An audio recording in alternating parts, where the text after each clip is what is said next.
Oi, gente, boa noite, tudo bem com vocês? Pessoal de Brasília, do Brasil aí, os brasilienses. Só vou esperar o Robson entrar, que aí eu já posso começar, gente. Que o Robson, toda segunda-feira, 8h30, ele tá por aqui. Olha só, hoje eu quero falar sobre um assunto importante, né? Quero falar sobre dependência emocional.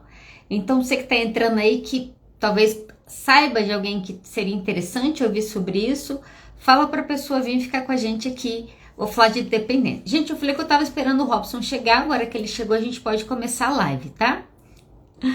Olha só, vocês estão me ouvindo e me vendo bem pra gente poder começar? Me dá um feedback aí. E aí eu quero começar a discutir um pouco desse assunto aqui com vocês. Não sei se vocês sabem, mas existe um transtorno chamado transtorno de personalidade dependente. Não vou entrar nisso hoje, tá? Mas só para vocês entenderem que quando a gente fala de dependência emocional, a gente está falando de uma coisa que pode ser até um pouco mais séria do que a gente imagina. Pode ser de fato um transtorno de personalidade. Beleza? Todo mundo me vendo e me ouvindo. Então, olha só, vamos começar? Vamos falar hoje sobre dependência emocional. Então, esse é um assunto que vira e mexe a gente vai escutar falar, né? As pessoas têm falado muito sobre isso. Principalmente quando a gente fala de dependência emocional, provavelmente você pensou numa amiga sua, numa conhecida sua. Infelizmente, acaba que a gente tem mais relatos de mulheres em relação a isso. Já vou te explicar até por que isso aqui pode acontecer. Olha só, quando a gente fala de dependência emocional, vamos entender, e eu quero fazer uma diferenciação aqui que eu vou levar para o resto da live comigo. Olha só, dependência versus autonomia. Quanto mais dependente eu sou de alguma coisa, mais eu preciso daquilo. Quanto menos dependente eu sou, significa que mais autônomo eu sou. Então, mais autonomia eu vou ter.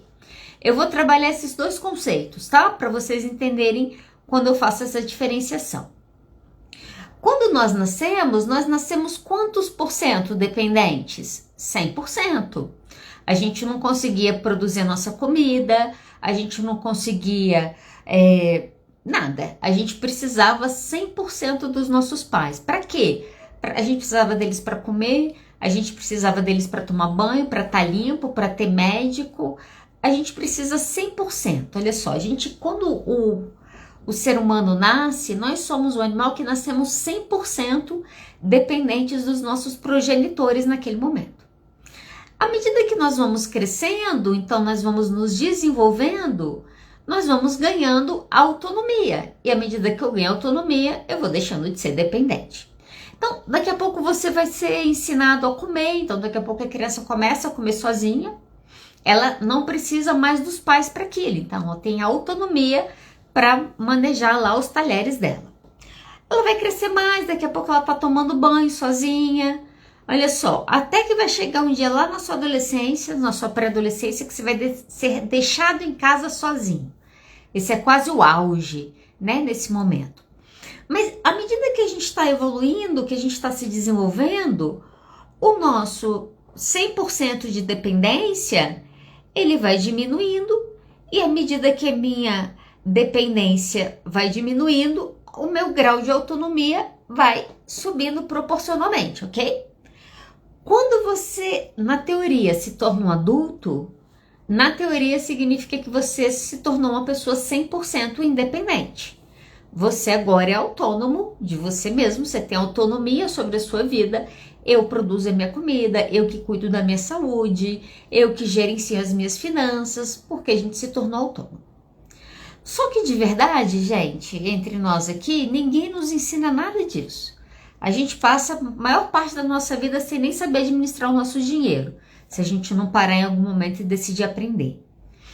A primeira independência que a gente quer, às vezes, é social, olha só. Lá na adolescência, o que o adolescente faz? Ele começa a não querer mais viajar com os pais, ele quer ficar mais com os amigos.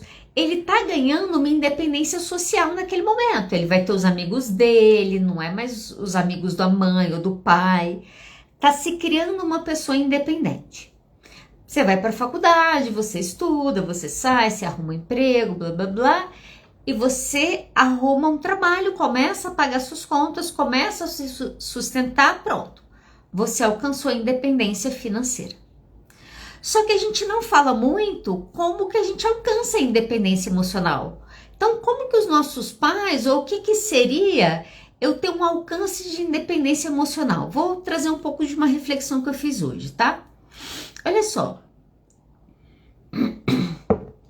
Quando o bebê chora, ele precisa da mãe para conseguir fazer ele comer.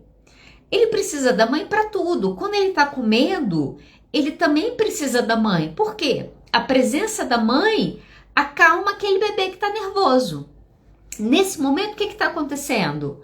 A regulação emocional desse bebê é feita pela mãe. Vocês conseguem entender? Já viu um pai meio desesperado com uma criança chorando muito e o pai balançando essa criança? O que esse pai está tentando fazer com essa criança? Está tentando regular essa criança emocionalmente. Essa criança veio por uma desregulagem emocional, ela está num grau de estresse muito alto, ela está chorando muito.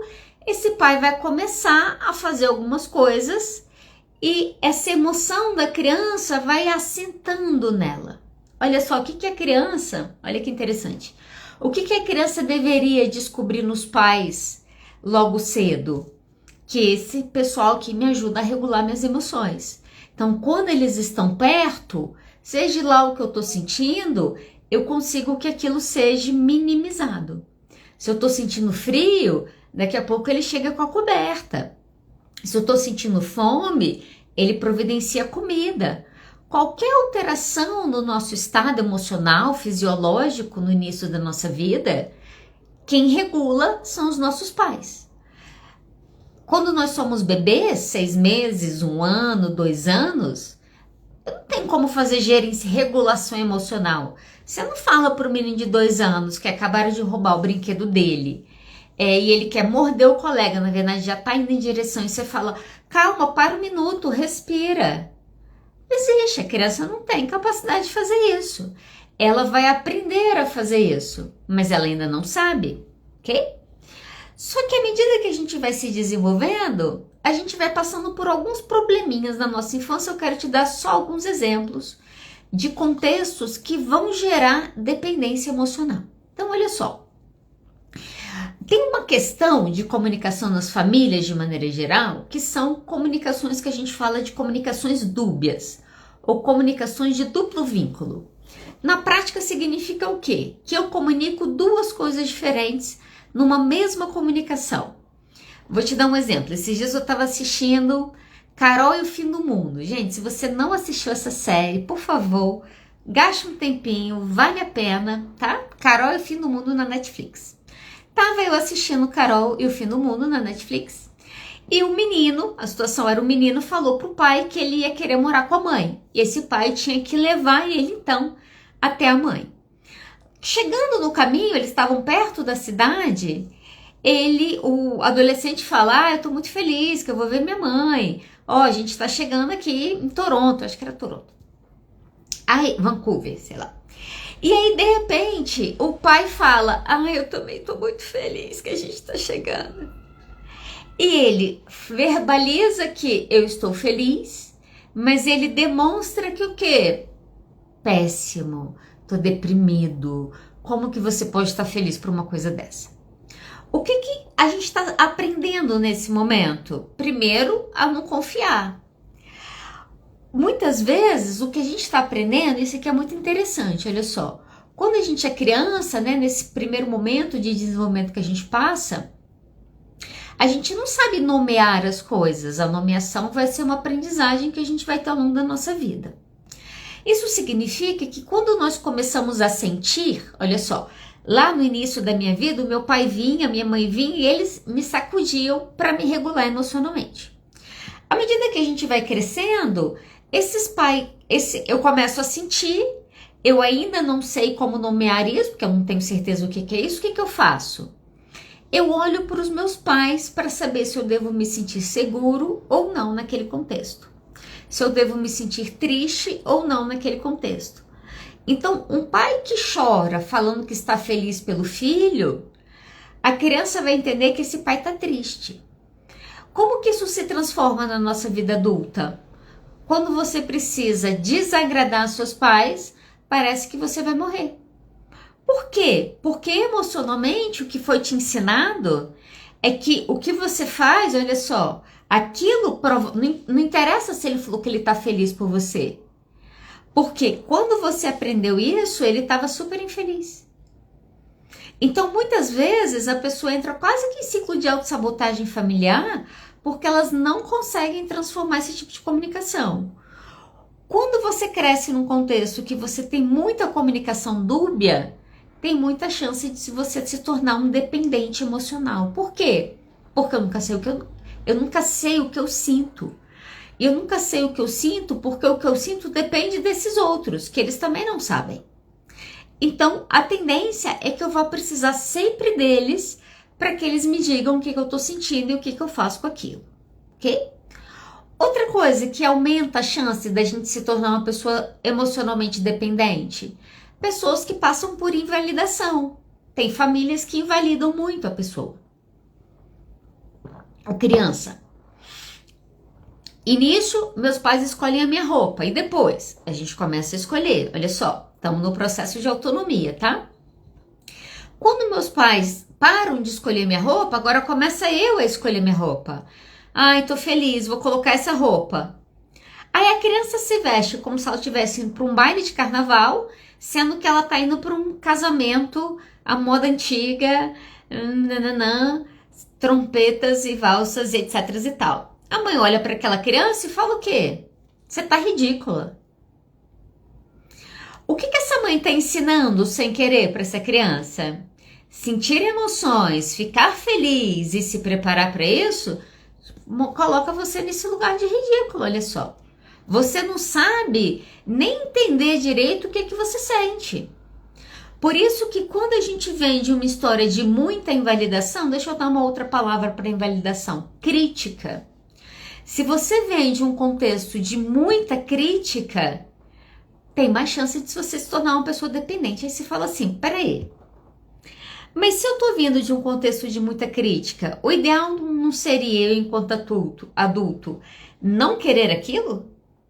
Por que eu acabo vivendo aquilo? Né? A gente cresce, a gente olha para os nossos pais, a gente fala, não quero isso. Qual que é o nosso pedido? Quero ter uma independência emocional. Só que a gente cai na vida do adulto e a gente continua fragilizado diante das críticas dos nossos pais. Por que isso acontece? Porque ao nos criticar e ao fazer isso de maneira constante, de maneira voraz, vamos colocar assim, o que eles acabam me ensinando é que eu tenho um péssimo julgamento sobre mim, sobre o que eu sinto, sobre o mundo. Porque você consegue entender que não importa o que eu faço, eu tô errado? Então eu sempre vou precisar do outro para falar o que eu tenho que fazer. Uma outra coisa tem pai que ele não critica assim de descer a lata, não. Tem pai que é mais polite, vamos colocar assim. Ele não critica, ele te questiona. Como assim? Você veste a roupa, tá pronta para sair. Ah, todo mundo pronto. De repente alguém olha para sua roupa, seu pai, seu marido, seja lá quem for, e fala, você vai com essa roupa? Aí a pessoa fala, eu ia, porque tem problema? A pessoa, não falei que eu tenho problema, perguntei se você vai com essa roupa.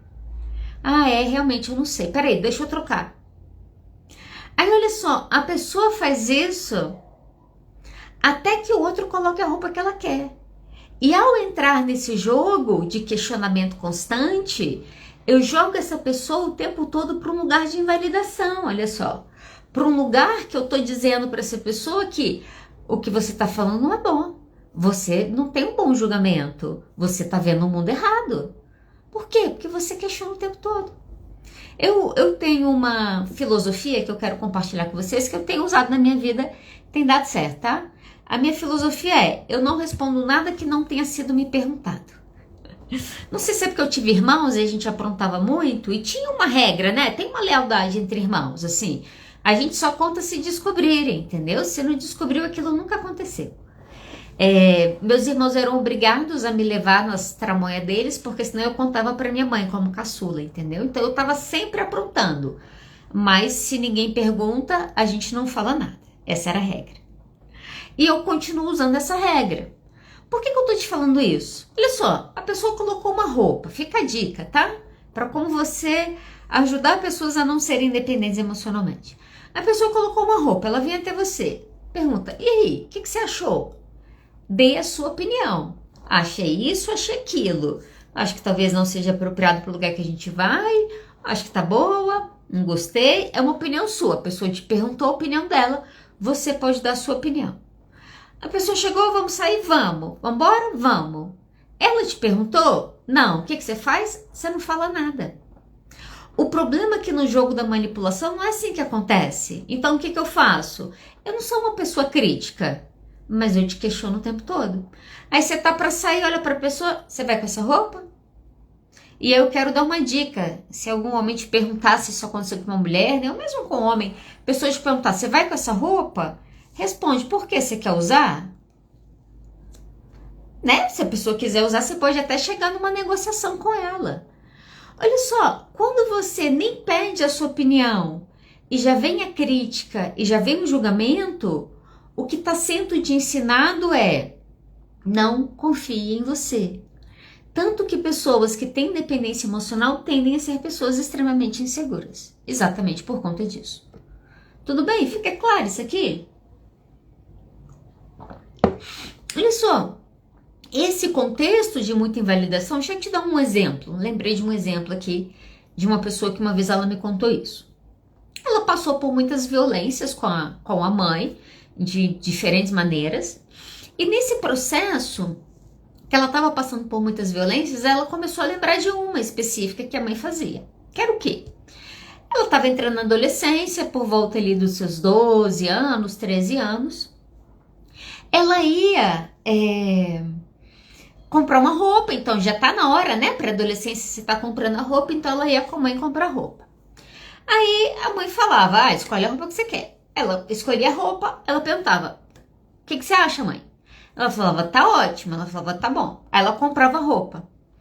Quando ela colocava a roupa para ela sair, a mãe dela perguntava, você vai com essa roupa? Ah, porque eu acho que essa roupa não ficou legal em você. Gente, se alguém fizer isso comigo aos 43 anos, ou fizer com você aos 30, você vai falar, você tá em surto? Você quer algum remedinho? Porque não faz sentido nenhum. Como assim? Você sai comigo, você escolhe a roupa, eu vou colocar a roupa e você critica a roupa que eu tô usando? Não tem lógica isso. Para pessoas adultas racionais. Agora imagina uma menina de 12 anos, 13 anos. Que mundo é esse ainda? Esse mundo é nada ainda, esse mundo está começando a acontecer. O que está sendo ensinado para essa adolescente? Você não sabe escolher. Se eu não sei escolher, eu preciso de quem? Eu preciso do outro. Então, eu preciso do outro para escolher minha roupa, eu preciso do outro para fazer as coisas por mim, porque eu não sei fazer. Eu não tenho autonomia. Isso significa que eu não tenho autonomia emocional. No Brasil, não sei se isso é no mundo, mas no Brasil eu vejo muito, todo mundo quer alcançar a independência financeira. Qualquer menino de 18 anos, 19 anos, você perguntar, o que você quer? Independência financeira. De preferência ganhar dinheiro fazendo um pouco na internet. Tem um vídeo que ele vai viralizar, que ele vai, sei lá, e aí ele vai ganhar 30 trilhões de seguidores e no outro dia ele vai ser a Juliette, entendeu? Todo mundo quer independência financeira. A gente alcança. Mas são poucos adultos no Brasil que têm alcançado independência emocional. Ah, Adriana, como que você tem certeza disso? Primeiro, que a gente vê uma série de relações abusivas. Não preciso nem entrar nesse tema, né? Eu estava pesquisando um pouquinho antes de eu entrar aqui. Nós somos o 5º país no mundo em feminicídio. Isso já fala um pouco sobre a nossa dependência, né? Estão falando aí de uma dependência que as mulheres têm de se manter em relações que são violentas, porque elas acham muitas vezes que elas não vão dar conta de viver sem aquilo ali. Então, essa é uma questão. Deixa eu entrar com você rapidamente e eu quero te falar sobre sinais de dependência. Alguns sinais que indicam que a gente está falando de uma pessoa que tem dependência emocional. Quais são eles? Dificuldade de tomar decisão. Essa é a primeira. Toma decisão, você quer isso ou aquilo? Não consegue. Precisa do outro. E quando a pessoa toma uma decisão, muitas vezes ela precisa confirmar. Essa é uma característica. A pessoa fica confirmando. Você acha que tá certo? Você acha que eu devia ter feito isso? O que você acha que eu devo fazer? Aí você fala isso, aí a pessoa pega o telefone e liga para uma outra pessoa. Ela pega o telefone e liga para uma outra pessoa.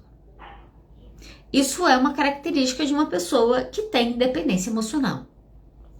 Ela tem necessidade que outros assumam responsabilidade pela vida dela. Esse é um assunto que a gente discute muito aqui em casa. Ser adulto é ser responsável. A gente tem tenta, estamos evoluindo, tá? Estamos virando adultos aí, mas a gente tem trabalhado a gente quer ser adulta, então vamos tentar tratar as coisas como adulta. E aí, uns 15 dias atrás, eu acho, eu tava revoltada, gente. Foi um domingo que eu tava com a pá virada. Porque é um absurdo isso que tá acontecendo, e falando mal de gente, falando mal de um monte de gente na internet, e eu indignada. Aí eu virei e falei assim, sabe de uma coisa? Eu falei, eu vou marcar uma live extra hoje, eu vou entrar nessa live e eu vou falar tudo que eu penso, que eu não penso, eu vou falar. Aí minha esposa virou pra mim e falou assim, eu acho que você não devia. Eu acho que você não devia. Aí eu virei e falei assim, aí fiquei brava assim, saí meio brava, sabe? E minha cabeça assim, nossa, eu tava com muita raiva, gente, eu tava com uma raiva, sabe quando você tá com raiva e você quer tipo se vingar? Você quer fazer qualquer coisa pra sua raiva passar? Aí passou um pouquinho, minha esposa falou assim, Adriana, eu tava pensando, se você quiser, você pode fazer a live. Aí eu olhei pra ela, falei, posso? Ela falou, pode, mas lembra que aqui é cada um com seus BO. Então, se der ruim pra você depois, você se vira com o que for acontecer. Aí eu comecei a rir, eu falei, talvez seja o ideal eu deixar passar a minha raiva pra depois eu fazer isso. Olha só, isso é você conseguir ter regulação emocional. O fato de você conseguir ter regulação emocional, e fica a dica, quanto maior sua capacidade de regulação emocional, maior autonomia emocional você tem. Porque o que significa quando eu sou dependente emocional? Quando eu me desregulo, eu preciso que o outro venha. Olha só, quando eu choro, eu preciso que o outro cuide. Quando eu tô doente, eu preciso que o outro faça. E é nesse processo que a relação se constrói. Um outro sintoma, vamos colocar assim, é pessoas que têm dificuldade em expressar discordância. Sabe gente que concorda com tudo? Topa tudo? O nome dele ele é um bonzinho do rolê. Você conhece o bonzinho do rolê? O bonzinho do rolê normalmente tem dificuldade de dizer não, tem dificuldade de lidar com crítica, tem dificuldade de expressar discordância em grupo, porque o bonzinho do rolê precisa de aprovação. Quando eu tenho muita necessidade de aprovação, é porque emocionalmente eu ainda preciso de uma pessoa externa que me valide e me regule. Por isso que a pessoa é dependente emocional. Esse é um ponto. A pessoa tem muito problema de autoconfiança, duvida de si, se questiona o tempo todo, não sabe se tem, se não tem. Aí se fala, vai, eu não sei, mas eu preciso. O fato dela ter essa necessidade de essa baixa autoconfiança nela faz com que ela precise muito do outro. Deixa eu te dar um exemplo muito simples para você entender o que eu tô. Um exemplo até besta. Você precisa que alguém te leve no banheiro para fazer xixi? Eu imagino que em condições normais, não. Você não precisa porque você tem uma autonomia, olha só, para satisfazer suas necessidades fisiológicas. Mas se você tivesse passado por um acidente, ou se você tivesse uma condição clínica, por exemplo, talvez você precisasse daquilo. Isso significa que nesse ponto você precisaria de alguém, você depende desse alguém para aquilo. Quando eu olho para a vida e eu nunca acho que eu posso nada, significa que eu preciso de todo mundo para tudo. Quanto mais eu não confio em mim, mais eu busco no outro. Você vai pedir ajuda para alguém para você fazer xixi? Alguém acorda de madrugada, acorda o marido ou a esposa e fala: amor, você pode me levar no banheiro? Talvez você tome até um tapa na orelha se você fizer um negócio desse, olha só. Por que a gente não faz isso? Porque nós temos autonomia. Por que eu não peço ajuda para alguém para ir no banheiro? Porque eu consigo levantar e eu consigo ir. Mas se eu preciso pedir ajuda o tempo todo, é porque eu não confio que eu sou capaz de fazer. Se eu preciso de o tempo todo perguntar o que a pessoa acha, o que ela não acha, é porque eu não confio em mim. Quanto menos eu confio em mim, mais eu dependo do outro, ok? Uma outra coisa que é muito comum nesse tipo de... É muito característico nesse padrão de comportamento, vamos colocar assim, é uma busca excessiva por afeto. Olha só, vou até fazer um parênteses aqui, não sei como tá meu tempo não, mas vamos lá. Fazer um parênteses. Vou ter que correr um pouco mais. Me perdi, aprovação e afeto. Atualmente a gente ouve a palavra emocionado. Já ouviu esse termo? Ah, fulano é um cara emocionado. Primeira vez que eu ouvi o emocionado, eu pedi para alguém me explicar, eu entendi emocionado como carente. Para mim, emocionado virou uma palavra para carente. Depois eu comecei a perceber que não, eu acho, sei lá, se eu tiver errado me corrigem aí. O que eu percebo que a gente usa a palavra emocionado? Para pessoas que se vulnerabilizam. Pessoa sente, pessoa chora, ai nossa, tô triste, ai tô feliz, ai tô em luto. Ah, fulano é muito emocionado. Gente, se isso é ser emocionado, essa pessoa é saudável, porque é saudável sentir as coisas. Se emocionado é carente, aí tem uma outra questão, porque olha só, se emocionado é sinônimo de carência, o que a gente está dizendo é uma busca excessiva que não tem fim. Esse é o problema do carente, vamos colocar assim. Não tem relacionamento nenhum no mundo que vai suprir a carência de alguém. Se você entra porque você precisa emocionalmente daquela pessoa, você vai entrar em relacionamento violento. Não tem jeito. É natural, é biológico talvez essa coisa de você impor um sobre o outro, ainda mais quando o outro precisa de mim. Não sei, pode ser uma questão até antropológica. Às vezes a pessoa tem uma necessidade tão grande de aprovação que ela se voluntaria para fazer coisa que ninguém quer fazer. Tá dividindo o grupo. Sei que quem quer falar? Ninguém quer falar. Aí de repente alguém fala, Mariana. Aí Mariana fala, ah não, tudo bem, se ninguém quer eu vou. A Mariana detesta falar em sala. A Mariana preferia estar capinando um terreno em vez de fazer isso. Mas faz porque precisa de aprovação emocional do outro. Essas pessoas têm tendência de se sentir desconfortáveis quando elas estão sozinhas, sentem que não vão dar conta, que elas não vão conseguir. Elas vão ser tomadas por um sentimento quando elas estão sós, que elas são incapazes de cuidar dela mesma. Aí você fala, mas por que a pessoa se sente assim? Porque de fato ensinaram isso para ela. Porque de fato ao longo da vida dela, ao invés das pessoas darem autonomia emocional, na verdade muitas vezes por já serem pessoas dependentes, precisam do outro para manter o ciclo, senão o ciclo terminaria, imagina. Normalmente, você quer ver uma característica clássica de uma pessoa que tem dependência emocional, tá? Termina uma relação, começa outra. Quanto tempo? No outro dia, se for possível. Por quê? Porque ficar sozinho é insuportável. Olha só, normalmente o paciente que vem emendando o relacionamento no outro fala, olha, como que é estar só? Ah, é muito difícil. Então é importante aprender. Ah, Adriana, por que a gente tem que aprender a estar só? Porque sabe qual que é a verdade? Se eu não sou uma boa companhia para mim mesma, eu não sou uma boa companhia para ninguém. A gente realmente precisa aprender a estar só antes da gente estar com o outro. Isso devia valer para tudo, tá? Não só relacionamento amoroso. Então, às vezes, você precisa mesmo ficar sozinho. tá com você, tá com seus pensamentos, tá com seus medos, tá com suas angústias. Faz parte, gente, do processo. Lidar com seus dragões aí, internos.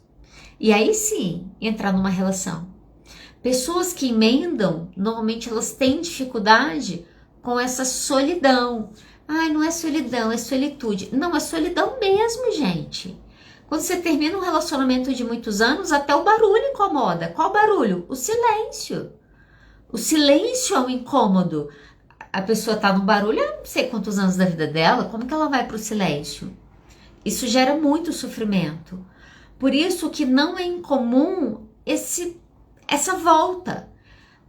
É muito comum uma pessoa que tem relacionamentos chicletes, como a gente fala, né? O vai e volta dos relacionamentos, você fala, essa pessoa deve ter dependência emocional. Porque de uma certa maneira, o que a gente está dizendo? Por que essa pessoa não dá conta de ficar sem o outro? Eu não sei se foi porque eu saí de casa muito cedo, mas é muito engraçada a minha história. Deixa eu contar rapidamente aqui, não sei contar meu tempo não. Quando eu nasci e tal, né? Terceira filha de 2 irmãos. Eu tinha uma irmã e um irmão quando eu cheguei aqui na Terra. Os meus pais, quando eu nasci, eles estavam em processo de divórcio. Nasci não, quando minha mãe engravidou de mim. Então eles acabam retomando o casamento, porque afinal estava chegando mais uma filha. Então eu chego, imagina, numa casa um tanto quanto conflituosa em relação a isso. Os meus irmãos, eles cuidavam de mim. Então a minha irmã é 6 anos mais velha que eu e meu irmão 4. Eu tenho claramente eles como referência parental na minha vida. E entendo, respeito meus pais, mas eu entendo que aquele cuidado primeiro da minha infância ali, quem fez foram eles. Até, acho que os meus 11 ou 12 anos eram meus irmãos que cuidavam de mim. Então, era assim que acontecia. Ah, eles cuidavam de você te sustentando? Não. Todas as outras coisas sim. Então, eles que me cuidavam emocionalmente, eram eles que estavam fazendo esse processo aí.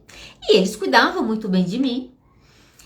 E aí, quando eu cheguei... Aí minha irmã casou no meio da minha adolescência, minha irmã ainda fica um pouco mais. Quando todo mundo tá sozinho, que eu tô sozinha, meus irmãos já estavam fora de casa, eu decido que eu quero morar fora. Falei, pai, eu quero morar fora. Meu pai falou, tá bom, pode ir. E ele pagou pra eu ir. Fiquei 1 ano morando fora do país. Eu lembro, porque eu achei que quando você tem 17, 15 anos, pelo menos na minha época, eu me achava a pessoa mais madura do mundo, entendeu? Tipo assim, nossa, o auge da maturidade, 17 anos, tá? E convenci meu pai a me mandar pra fora do país, sair com 17 anos. Só que quando eu saí, eu descobri uma coisa. Eu descobri que eu não sabia nada. Eu descobri que os meus irmãos tinham cuidado de mim o tempo todo, em relação a tudo.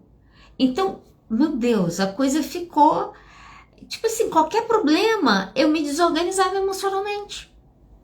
E eu lembro, tem coisas que marcam, né? Eu lembro que eu tive até assim, uns 2 meses morando na Inglaterra, eu tive um problema lá, burocrático mesmo, de documentação e tal. E eu liguei pro meu pai. Sabe aqueles dias que marcam a sua vida? Esse foi um dia desses. Quando eu liguei pro meu pai, eu falei, pai, tive um problema, expliquei o que tinha acontecido. Aí ele falou, como resolve? Eu falei, parece que tem que ir no banco, conversar, não sei o que, não. Quando eu terminei de falar isso, ele virou para mim e falou assim, Adriana, esse é um problema seu. Se você tem que ir ao banco resolver, isso é um problema seu. Você tá aí, você vai resolver o que for que acontecer. Chorei muito aquela noite. Sabe aquela noite que você corre pro papai e ele fala, querida, acabou o colo. Começou a vida, começou o corre. Agora é você, se vira.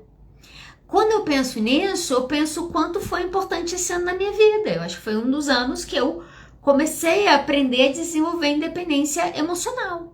Tanto que quando eu voltei, eu fiz faculdade e vim morar em Brasília. E, né, até brinco que hoje eu sou mais brasiliense que capixaba. Eu tô mais tempo em Brasília do que eu estive na minha cidade natal. Então, olha só, me perdi aqui. Tá, autonomia. Às vezes, aí fica a dica para algumas pessoas que tem hora que você tem que tirar o chão. né? A gente está falando de pessoas de dependência emocional. Se você não quer ter uma relação que tenha dependência emocional, você tem que dar autonomia ao seu parceiro, você tem que deixar ele se virar. Ah, Adriana, como que eu ensino independência emocional para os meus filhos? Você tem que deixar eles se virarem. Você tem que deixar eles lavarem a roupa deles. Eles entenderem que se eles não lavarem, não tem roupa. Isso é da autonomia, gente, em tudo. Por quê? Porque quanto mais coisas eu consigo fazer sem precisar do outro, mais eu confio em mim para fazer as coisas. E isso se torna um ciclo. Mas o que a gente vê? Famílias, muitas vezes, que duvidam dos seus filhos o tempo todo. Ah, você vai fazer isso? Ah, mas lá é perigoso. Ah, tem certeza que você vai sair? Ah, mas... Não vou nem entrar no assunto de contextos familiares, que às vezes a menina só pode sair se ela está acompanhada. Se não, você vai sair sozinha? Não tem condição. Aí não sabe por que o filho não desenvolve independência emocional. Aí casa, gente. Aí você fala, casou, resolveu. Tem gente que tem problema no casamento, corre para os pais, vai para casa da mãe. Tem casamento que vira um inferno por causa disso. Ao invés daquelas duas pessoas teoricamente adultas resolverem suas questões emocionais, não. Eles ligam para os pais resolverem. Isso é dependência emocional, vocês conseguem entender?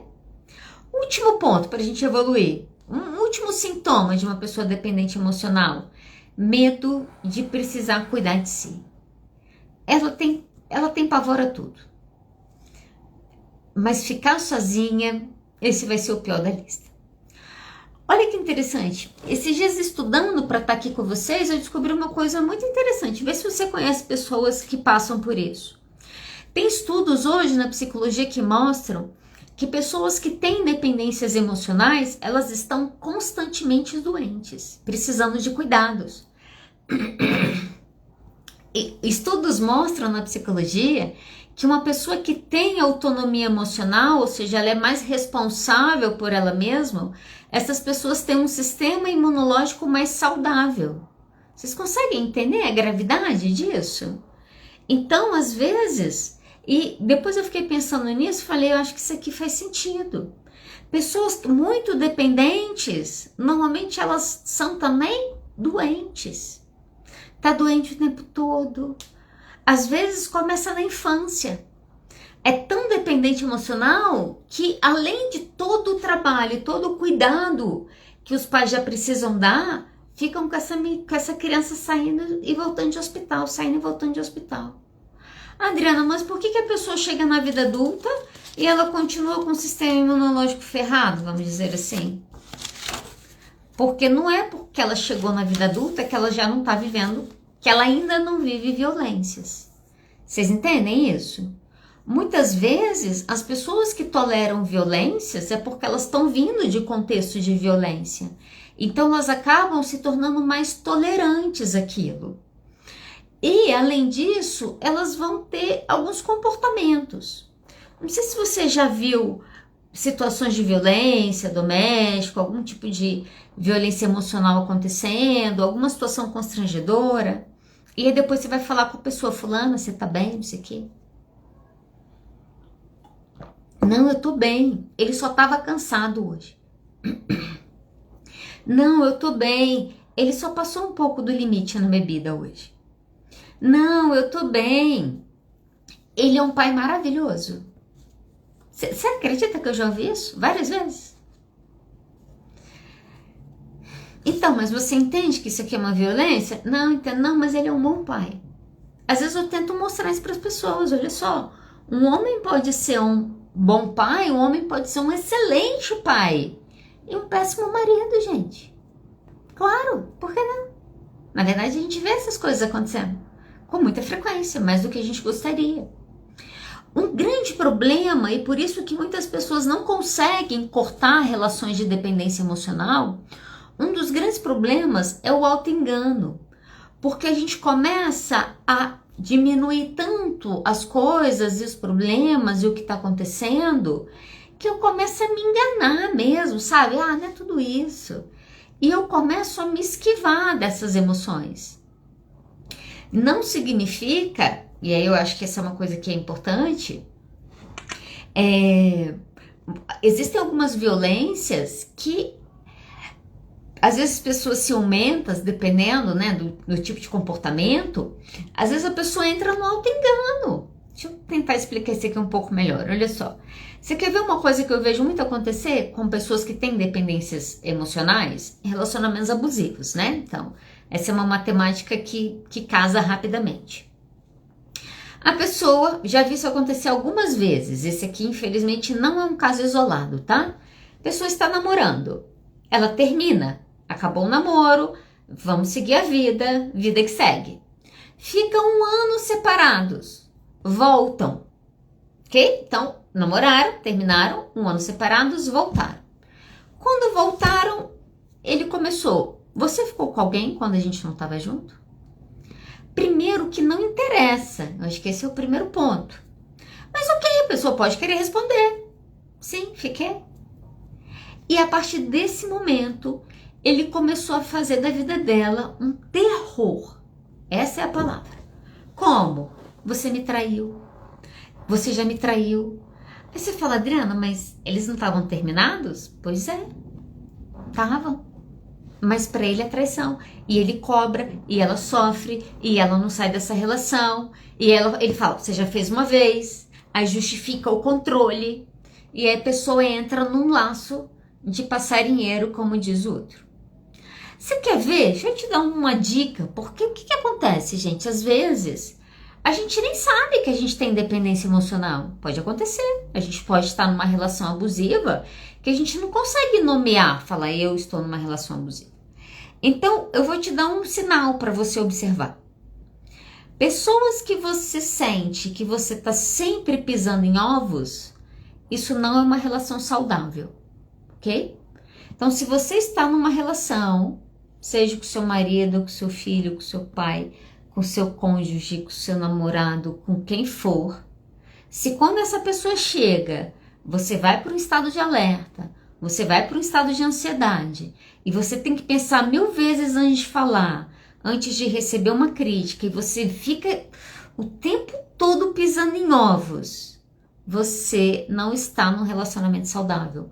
Quando nós estamos num relacionamento saudável, nós nos sentimos tranquilos, nós nos sentimos relaxados, nós nos sentimos seguros naquele contexto. Eu sou uma pessoa muito introvertida. E esses dias eu tava falando com a minha esposa sobre isso, assim. E eu falando com ela, eu falei, são poucas pessoas mesmo, íntimas minhas, que eu sinto que eu posso ser eu. Sabe essa pessoa, assim, que vocês...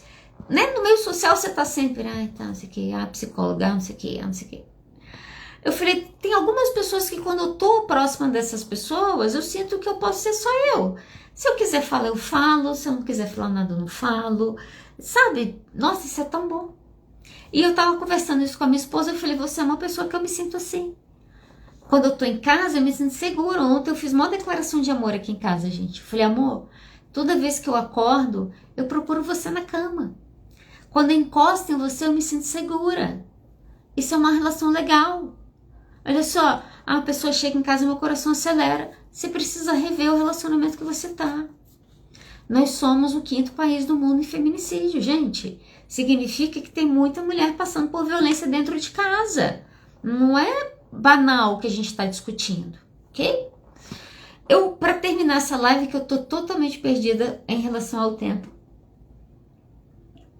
mas eu quero te falar rapidamente como sair do clube dos curadores afetivos.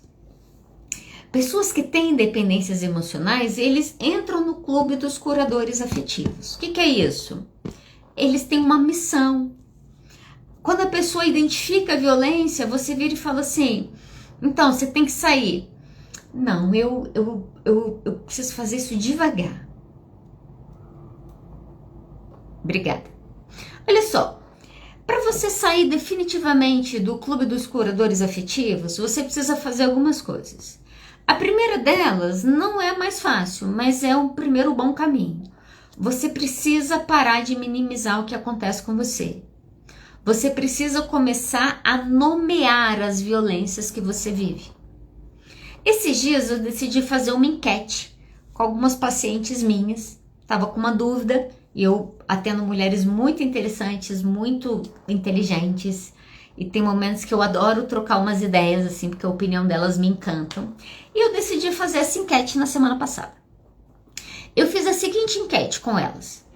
Se você soubesse que tivesse acontecendo uma situação de violência na sua família, mas você não presenciou, só te contaram, você iria intervir? Essa foi minha pergunta. Todo mundo respondeu o que eu já esperava. Claro, com certeza. Por exemplo, e muitas me deram exemplos, tá? Por exemplo, se eu soubesse que meu tio bateu na minha irmã, minha cara, capaz de eu ir lá dar na cara dele.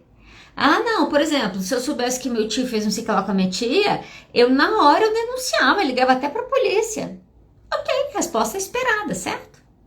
Aí eu virei para elas e fiz a segunda pergunta. Minha segunda pergunta foi, certo? Se você soubesse que essas mulheres estão sofrendo violência emocional, você falaria? Você soube que o seu tio tem gritado com a sua tia, chama ela de burra, falar que idiota, não tem nada a ver, o que você está dizendo. Então você ouve falar dessas violências emocionais. Você vai lá e interfere? Todas falaram que não.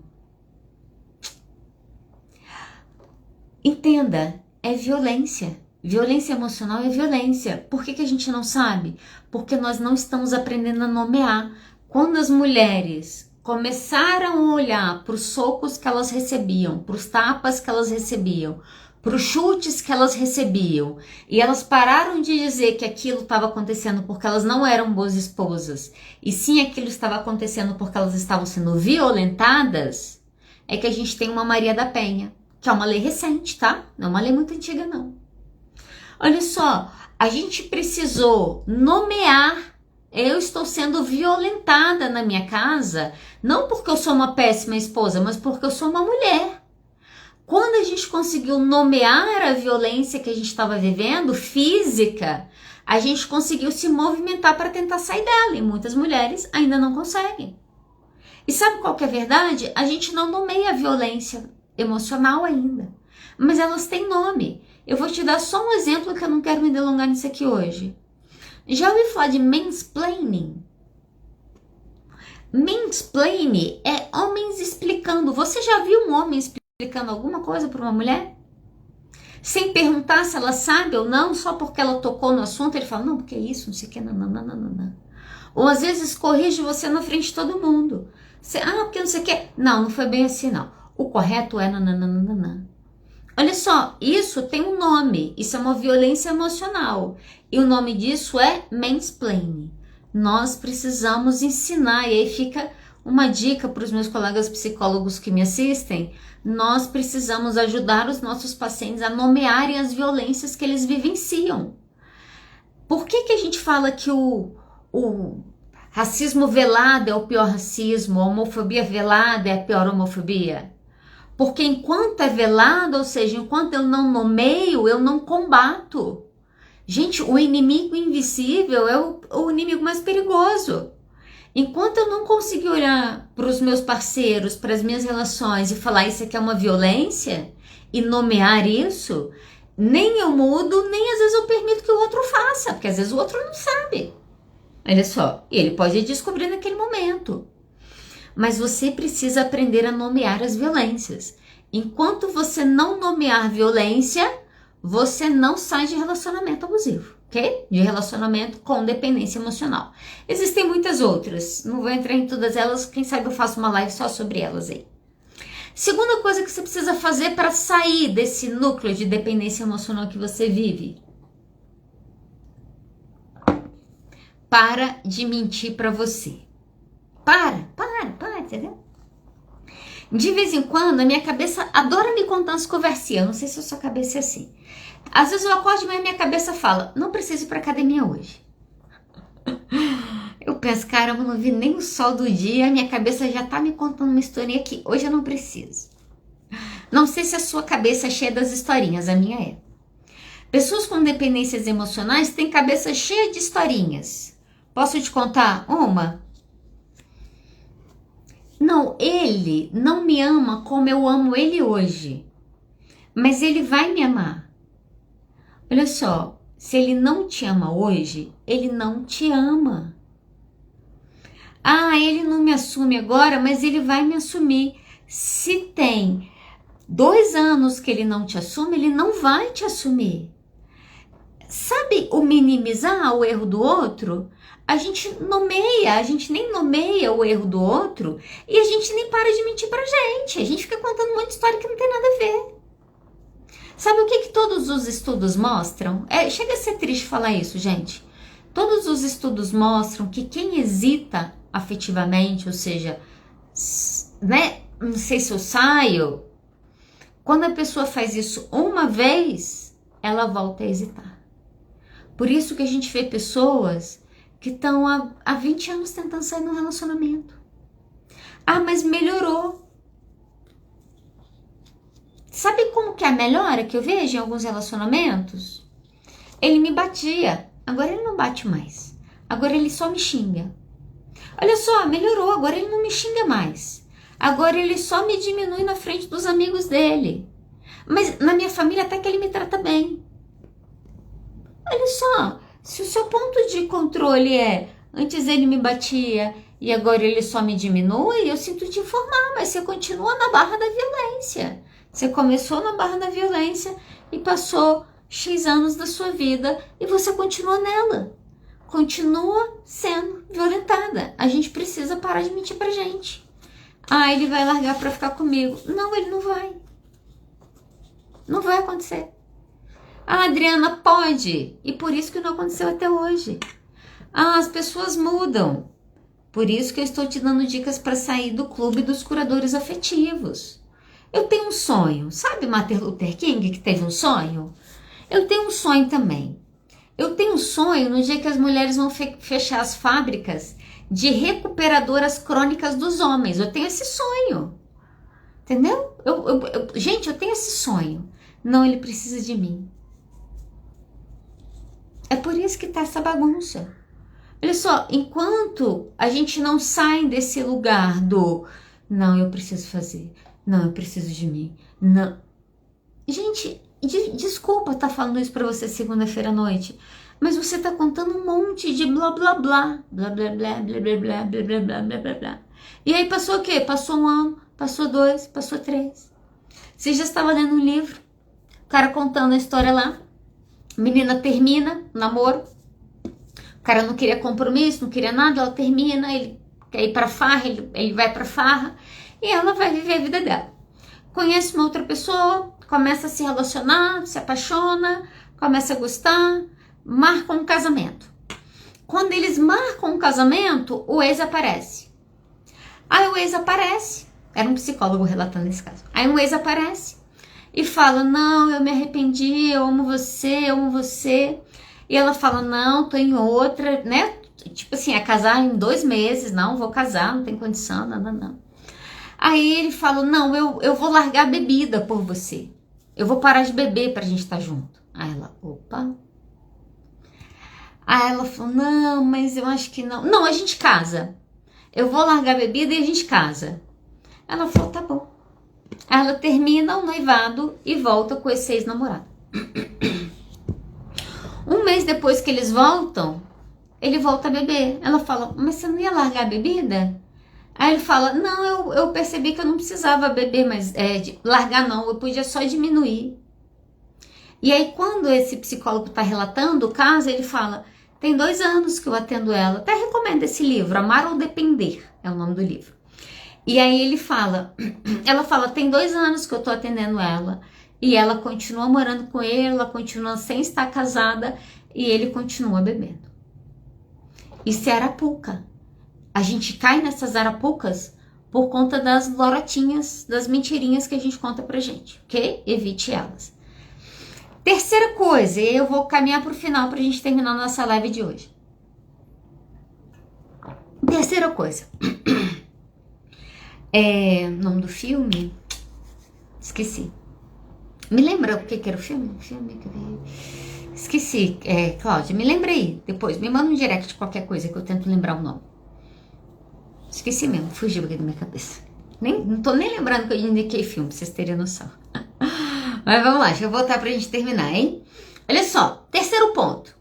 Eu quero sair... é esse mesmo, é um seriado. Obrigada, Ana. Carol e o Fim do Mundo. Gente, assistam, tá? Vale muito a pena. É uma animação pra adultos, na verdade mesmo. Vale a pena. Olha só, 3, pra gente terminar. Enfrente o medo.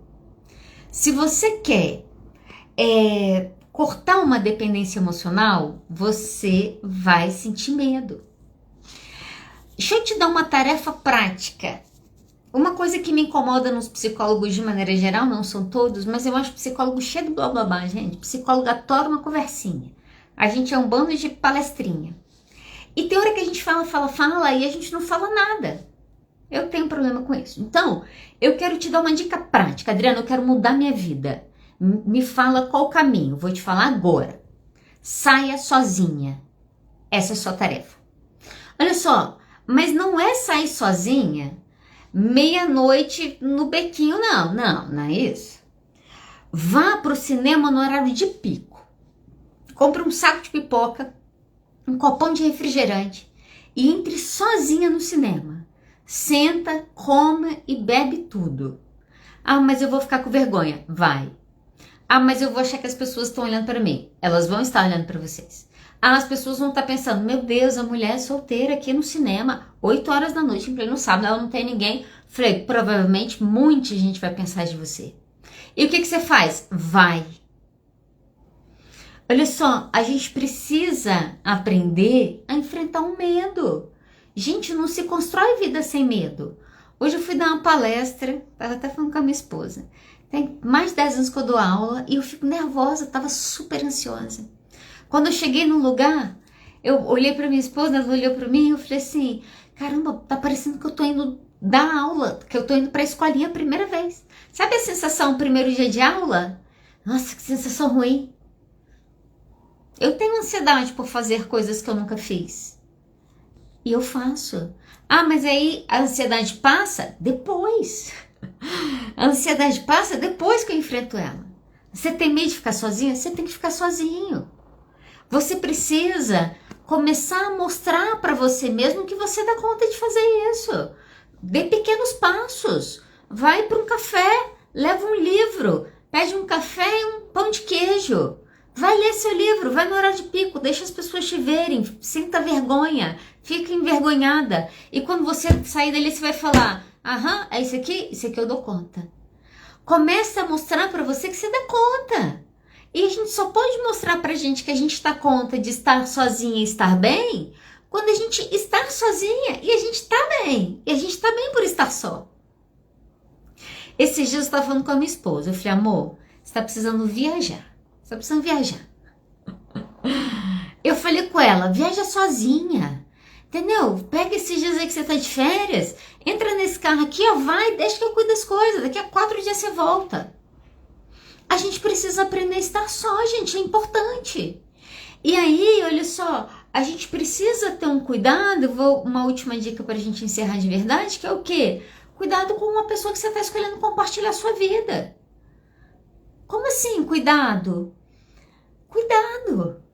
Essa pessoa te acredita em você, essa pessoa te incentiva, ou essa pessoa fala que não vai dar certo e você nem começou a fazer? Você quer estar casado com seus pais? Ou você quer ter um parceiro diferente?